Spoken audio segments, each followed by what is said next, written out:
If you've sown radish, they will have germinated and grown very quickly, but probably too thickly in the drill, and it's important to thin them now. At this stage, I just reduce them to a single line of plants, and then I will return in about a week's time and start to thin them individually. And very soon, they'll be ready for eating.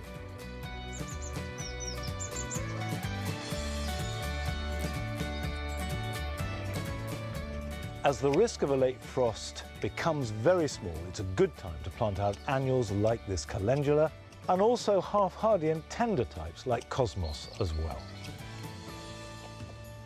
If you haven't grown any from seed yourself, you can buy young plants from nurseries and garden centres, and I use them a lot as they're very good for adding colour and volume from late spring through to early autumn.